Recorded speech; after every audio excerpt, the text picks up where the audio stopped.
Connaissez-vous l'histoire de Salon de Provence? Moi, c'est René. Et moi, c'est Pascal. À travers une série de 6 épisodes, nous allons vous faire découvrir ou redécouvrir les étapes qui ont façonné notre ville. Aujourd'hui, Salon compte 47 000 habitants. C'est donc une ville de taille moyenne, mais ce n'a pas toujours été le cas. Je vous propose aujourd'hui qu'on se penche sur son histoire et son évolution. Et pour notre premier épisode, nous allons explorer l'origine de son nom.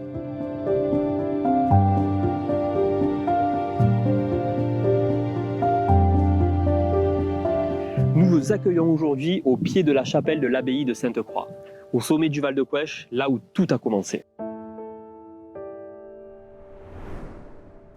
Salon de Provence n'a pas toujours été connu sous ce nom-là. La ville a eu plusieurs noms au fil de l'histoire. Le premier nom de la ville, Salonae, apparaît dans des documents romains. Il a de nombreuses fois changé au fil des siècles et, depuis le 19e, il porte le nom que l'on connaît actuellement. Effectivement, il y a eu Salonae, Villa Salone, Salone, Salon, Salon de Crau et enfin Salon de Provence. Nous accueillons désormais Michel Roux, premier adjoint au maire, passionné de culture et d'histoire, qui va nous guider au travers de cette aventure.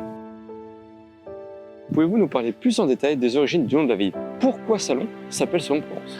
Alors, Salon, le mot Salon, bien avant de s'appeler Provence, puisque ça s'est appelé pendant longtemps Salon de Crau, par rapport à la plaine de Crau. Salon, ça vient de sel, ça vient des Saliens. Les premiers habitants de notre territoire, bien avant les Romains, étaient les Saliens, ils faisaient le commerce du sel. Ils habitaient un oppidum sur les hauteurs de Salon, au-dessus de l'abbaye de Sainte-Croix. Quand les Romains ont occupé la région, la grande Ligurie, comme ils l'appelaient, oui. C'est-à-dire la Provence, ils ont construit ici, sur le rocher du Puech, qui deviendra plus tard le site qui accueillera le château de l'Empéry, ils ont construit donc un camp romain qu'ils ont appelé la Villa Salone, par rapport au sel. Et ils ont incité les Saliens à redescendre de l'oppidum de Sainte-Croix pour venir vivre auprès d'eux. C'est comme ça que la ville s'est créée autour de cette Villa Salone, qui était le premier campement romain qui était sur ce rocher.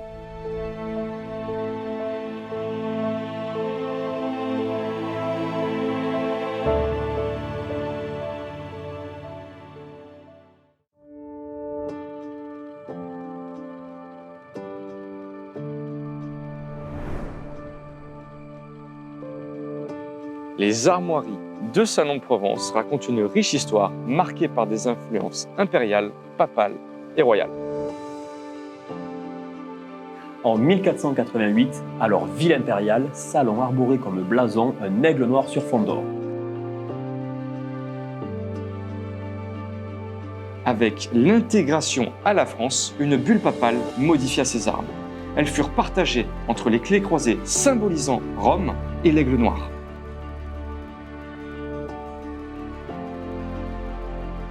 Puis en 1537, François Ier donna une touche royale, avec un lion rouge tenant une fleur de lys bleue.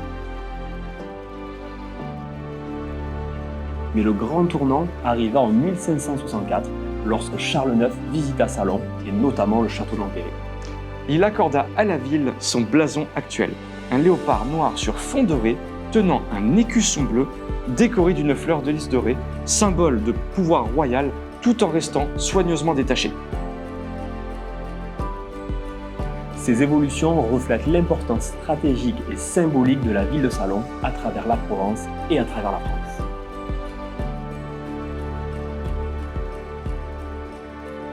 Salon de Provence, une ville où l'histoire s'écrit dans chaque détail.